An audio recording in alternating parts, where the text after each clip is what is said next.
Welcome in my channel SD economic value.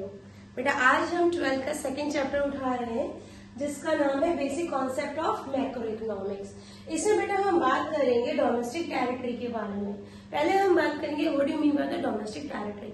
Domestic territory होता क्या है, फिर हम इसमें एडिशनल क्या क्या इंक्लूड करते हैं उसके बारे में बात करेंगे और क्या चीज इंक्लूड नहीं करते हम उसके बारे में बात करेंगे। तो पहले हम बात करते हैं डोमेस्टिक टेरिटरी। डोमेस्टिक टेरिटरी होता क्या है बेटा? डोमेस्टिक टेरिटरी का मतलब मैं आपको एक बार बताऊं, हमारा जो इंडिया का मैप है जहां तक हमारी सरकार का एडमिनिस्ट्रेशन चलता है वहां पर जो भी चीजें होंगी वो हमारी डोमेस्टिक टेरिटरी में आएंगी, जो भी इनकम जनरेट होगी वो हमारी डोमेस्टिक टेरिटरी में आएगी। और यहाँ पर जो डेफिनेशन है उसको भी देख लीजिए। Domestic territory refer to the geographical territory administered by a government within which a person, goods and capital circulate freely। जहां पर गवर्नमेंट की हमारी सरकार चल रही है या उसका एडमिनिस्ट्रेशन चल रहा है और वहां पर person, goods and capital freely circulate होता है, कोई उसमें प्रॉब्लम क्रिएट नहीं होती है, वो हमारी डोमेस्टिक टेरिटरी के अंदर आता है। ये तो मैम आपने कोई नई बात बताई नहीं यार, जहां जहां इंडिया की लाइन है, यहाँ उनकी बाउंड्री है, वहां तक जो भी इनकम जनरेट होगी यार वो हमारी डोमेस्टिक टेरिटरी के अंदर आएगी। यहां तक तो कोई प्रॉब्लम है नहीं बेटा। प्रॉब्लम आती एडिशनल जो political frontiers domestic territory also included है, ये वाला जो पॉइंट है इसमें हमें समझना कि मैम ये इंक्लूड होगा या नहीं होगा। तो बेटा ये चीज है जो इंक्लूड होंगी, जिसमें पहला पॉइंट है आपका ships and aircraft on and operated by the normal residence. Ships है, एयरक्राफ्ट है, अगर उनका मालिक हमारा नॉर्मल रेसिडेंस ऑफ इंडिया है, ठीक है। अब यहाँ पर हम अपनी डोमेस्टिक टेरिटरी की बात कर रहे हैं।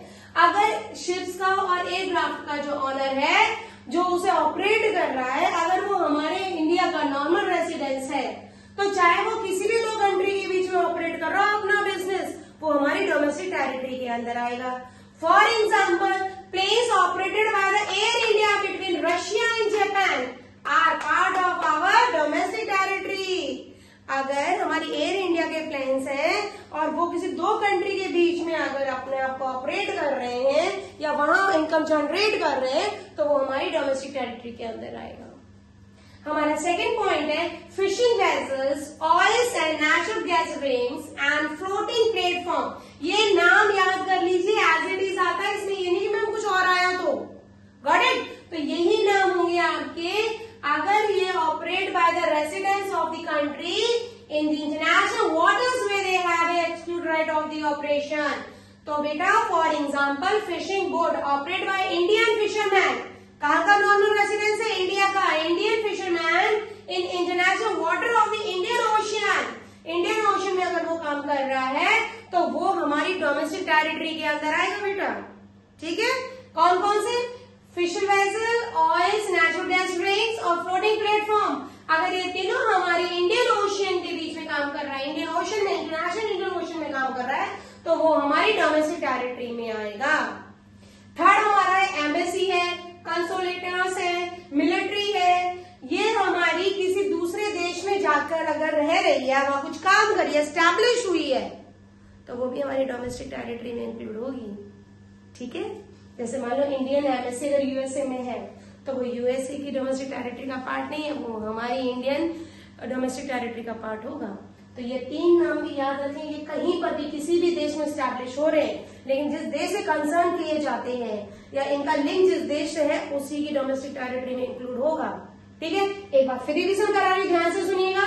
जो हमारे देश के अंदर जनरेट हो रहा है वो तो हमारा ही पार्ट है, वो इनकम तो हमारी है, हमारी डोमेस्टिक टेरिटरी में भैया उसको इंक्लूड करेंगे, ठीक है। लेकिन इसके अलावा मैंने तीन चीज बहुत कंफ्यूजन में आ जाती है, मैंने तीन पार्टों में से डिवाइड किया है। शिपिंग एंड एयरक्राफ्ट का मालिक अगर हमारे देश का है नॉर्मल रेसिडेंस और वो किसी डिफरेंट दो कंट्री के बीच में ऑपरेट कर रहा है तो उसकी इनकम जो जनरेट होगी वो हमारी इंडियन डोमेस्टिक टेरिटरी में आएगी, वो हमारी डोमेस्टिक इनकम होगी बेटा। Secondly fishing vessels, oils and natural gas rings, floating platform, अगर ये operate by the normal residence of India in Indian ocean, so it is included in our domestic territory. आपको ये देखना है सब मालिक कहां से लिंक करता है, उसी की टेरिटरी में जाएगा, got it. Third embassies, consolidated letters and military, ये जिस देश की है ना समझ रहे हो? ये जिस देश की है उसी की डोमेस्टिक टेरिटरी में आएंगे, चाहे किसी भी देश में स्टैब्लिश करी हुई हो। अमेरिका में अगर हमारी एमबेसी है तो वो हमारी डोमेस्टिक टेरिटरी में इंक्लूड होगी, अमेरिका के में नहीं होगी। ठीक है, तो ये पार्ट तो है इंक्लूडेड वाले। और नॉट इंक्लूडेड वाले, अब एक बार बताओ, जब हमारी एमबेसी यूएसए में है तो यूएसए की एमबेसी हमारी इंडिया में नहीं होगी? याद है मूवी आमिर खान की पीके? याद है वो पाकिस्तान की एमबेसी थी वहां पर और इंडियन एमबेसी भी थी वहां पर, तो वो वहां की टेरिटरी में नहीं थी बेटा। पाकिस्तान वाली पाकिस्तान की टेरिटरी में जाएगी और इंडिया की टेरिटरी में जाएगी, चाहे वो देश कोई सा भी हो। तो आप आइए देखें, अगर हमारी इंडिया में एमएससी पाई गई है, कंसोलिडेटर्स पाई गए हैं या मिलिट्री पाई गई है किसी दूसरे देश की, तो हमारी डोमेस्टिक टेरिटरी का पार्ट नहीं है वो उसके देश की टेरिटरी का पार्ट है जिस देश से वो आई है। और ये इंटरनेशनल ऑर्गेनाइजेशन है, यूएनओ और डब्ल्यूएचओ, ये भी हमारी डोमेस्टिक टेरिटरी का पार्ट नहीं है, ये भी अपने देश में जाएगी।